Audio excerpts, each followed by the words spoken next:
ॐ नमः शिवाय। ॐ नमः शिवाय। रामचंद्र भगवान की जय। पवन सुत हनुमान की जय। बोलो भाई सब संतन की जय। भजमन नारायण नारायण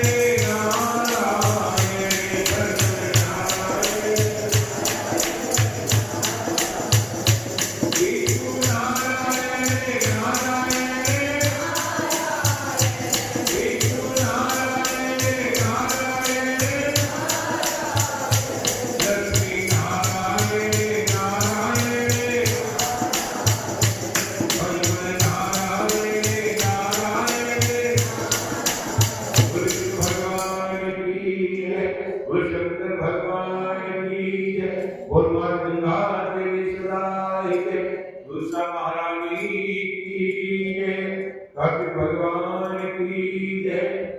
आइए आज कार्तिक मास के पावन अवसर पर कथा का 11वां अध्याय प्रारंभ करने जा रहे हैं।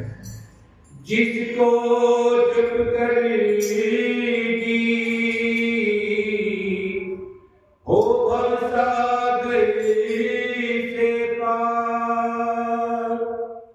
11वें अध्याय का कपिल करे विस्तार।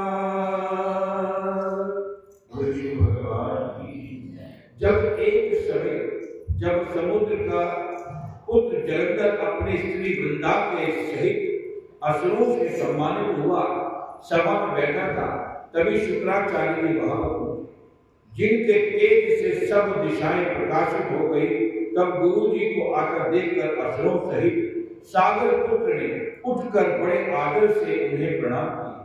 तेजस्वी गुरु जी ने सबको आशीर्वाद दिया। फिर उनकी एक दिव्य आसन पर बैठकर सब देखते जथा स्थान पर बैठ गए और सागर पुत्र भी नम्रता से प्रश्न किया कि हे गुरु जी, राहु का सिर किसने काटा था? आप हमें यह बताइए। इस पर श्री शुक्राचार्य जी ने विरोचन पुत्र हिरण्यकश्यपु और उसके धर्मात्मा पुत्र को परिचय देकर देवताओं और असुरों द्वारा समुद्र मंथन के संक्षेप से सब कथा कह बताया कि जब समुद्र में अमृत निकला तो उस समय देव रूप बनकर राहु भी पीने बैठ गया। इस पर इंद्र के पक्षपाती भगवान विष्णु ने राहु का सिर काट डाला। यह सुनते ही साथ ही जलंधर के नेत्र लाल हो गए। उसने बड़ा क्रोध किया। फिर उसने दशमर नामक दूत को बुलाकर गुरु को कहा हुआ सब वृतांत सुनाया और आज्ञा दी कि तुम शीघ्र ही इंद्रपुरी जाकर इंद्र को मेरी शरण में ले आओ। दशमर जलंधर का बड़ा निपुण दूत था। वह शीघ्र ही इंद्र की सुधर्मा नामक सभा में जा पहुंचा और उसने जलंधर के शब्दों के इंद्र से कहा कि हे देवता धम, तुमने समुद्र को क्यों मता और मेरे पिता के सब रत्नों को क्यों ले लिया? ऐसा करके तुमने अच्छा नहीं किया। यदि तुम अपना भला चाहते तो इन सब रत्नों सहित देवताओं के साथ मेरी शरण में आओ, अन्यथा हे सुराधम, मैं सत्य कहता हूं कि तेरा राज्य ध्वंस कर दूंगा। इंद्र यह सुनकर बहुत ही विस्मित हुआ और कहने लगा, पहले सागर ने मेरे भय से सब पर्वतों को अपनी कुक्षी में क्यों स्थान दिया और मेरे शत्रु देवते को क्यों रक्षा की? इसी कारण से मैंने उनके सब रत्न हर लिए और मैं सत्य कहता हूं कि मेरा द्रोही सुखी नहीं हो सकता। इंद्र की बात सुनकर वह दूत शीघ्र ही जलंधर के पास आया और सब बातें उसे कह सुनाई, जिसे सुनते ही वह देखते क्रोध के मारे अपने होठों को काटने लगा और देवताओं को जीतने के लिए उसके उद्यत में आरंभ हो गया। फिर तो सब दिशाओं तथा पाताल के करोड़ देवते उसके पास पहुंच गए। शुंभ निशुंभ के सेनापतियों को साथ लेकर जलंधर इंद्र से युद्ध करने लगा। शीघ्र ही उसने इंद्र के नंदन वन में अपनी विशाल सेना उतार दी। वीरों की शब्द ध्वनि से घोर गर्जन इंद्रपुरी गूंज उठी। अमरावती छोड़ देवता उनके युद्ध करने लगे। भयानक मारकाट होने लगी। दोनों पक्षों में आचार्य अपने अपने मित्रों को दिलाने लगे। असुरों के आचार्य गुरु शुक्राचार्य जी मृत संजीवनी विद्या से देव गुरु बृहस्पति द्रोणागिरी औषधीय लाकर मृतकों को दिलाते रहे। गुरु शुक्राचार्य जी के पास मृत संजीवनी बूटी थी। जो भी राक्षस मरते थे तो उस बूटी से जाप करके उनको जीवित कर देते थे। रात को युद्ध जब समाप्त होता था तो सेना आदि हो जाती थी। सुबह फिर वही सेना दोबारा पुनः बनती। तो जब कोई इस मृत्यु लोक में अगर कोई बीमार पड़ता है, अगर पंडित जी कहते हैं कि महामृत्युंजय जाप करना पड़ेगा, उस समय यजमान होते हैं पंडित जी लुट देते हैं इतना है, क्योंकि मृत्यु संजीवनी बूटी का मंत्र मैंने देखा कि कारों में जागे होते हैं तो मृत्युंजय जाप लगाना, ये सबसे बड़ा दोष है। मृत्युंजय जाप कभी भी ऐसे नहीं करना चाहिए। या तो आप यज्ञ में बैठे हैं या पूजा में बैठे हैं तब आप कीजिए। अब चलते फिरते आजकल चल पड़ा है, एक स्पीकर आता है, लगा देते हैं, पॉइंट लगा देते हैं, उसमें चलता रहता है ओम त्र्यंबकम यजामहे सुगंधिं। तो ये ऐसे नहीं सुनना चाहिए। इसकी बड़ी शुद्धता होती है। ये मृत्यु जो बुद्ध प्राणी है उसको भी जीवित करने की शक्ति रखता है ये मंत्र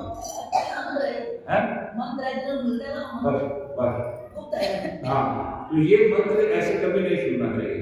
या तो जग में बैठे कर उसकी होती दादी इसका जाप कीजिए, जितना हो सके जाप कीजिए, या घर में पूजा कर रहे हैं इसका जाप कीजिए, इसकी पावर देखिए। क्योंकि ये आज साइंस में भी, डॉक्टर ने भी मान लिया है। कौन सा हॉस्पिटल है? एम्स। तो एक तरफ 50 उन्होंने पेशेंट की दवाइयों पर चल रहे थे, दूसरी तरफ पेशेंट रखे 50 जो महामृत्युंजय के लिए किया गया था। वो 50 के 50 महामृत्युंजय वाले जीवित हो गए, और जो दवाइयां वाले से उसमें कुछ चलेंगे कुछ रहेंगे। तो उन्होंने भी मान लिया कि इस मंत्र में वो पावर, वो एनर्जी है। तो वही बताया कि इस पर जलंधर ने अपने गुरु शुक्राचार्य जी से क्रोध होकर कहा कि मेरे हाथ से मरे हुए देवता की कैसे जीते हैं? जिलाने वाली औषधि तो सब आपके पास ही है, फिर ये कैसे संभव होगा? इस पर श्री शुक्राचार्य जी ने गुरु देव श्री बृहस्पति जी द्वारा द्रोणागिरी को औषधि लाकर देवताओं को जिलाने की बात बताई। यह सुनकर जलंधर को और क्रोध हो गया। श्री शुक्राचार्य जी ने कहा कि क्रोध क्यों होती? यदि शक्ति है तो द्रोणागिरी पर्वत पर उखाड़ कर समुद्र में फेंक, तब मेरे कदम से सत्यावती प्रमाण होते। इस पर जलंधर क्रुद्ध होकर शीघ्र ही द्रोणागिरी पर्वत के पास जा पहुंचे और अपनी भुजाओं द्वारा उसे जल से उखाड़ कर समुद्र में फेंक दिया। यह तो भगवान शंकर का तेज था, इसमें जलंधर की कोई विचित्रता नहीं थी। तत्पश्चात यह सागर पुत्र युद्ध भूमि में आकर बड़े वेग से देवताओं का संहार करने लगे। जब बृहस्पति औषधि देने के लिए द्रोणागिरी पर्वत पर पहुंचे तो द्रोणागिरी की जगह वहां पर उन्हें सूना मैदान मिला। तब वे भयभीत होकर देवताओं के पास आए और कहा कि युद्ध बंद करो, तुम लोग अब जलंधर को नहीं देख सकोगे। पहले इंद्र ने जो भगवान शंकर का अपमान किया था, यह उसी का फल है। यह सुनकर देवता युद्ध की आशा त्याग अत्यंत ही व्याकुल होकर इधर भागने लगे और सिंधुसुत निर्भय होकर अमरावती में प्रविष्ट हो गए और इंद्र आदि सभी देवता ने गुफाओं में शरण ले ली। बोल विष्णु भगवान की जय।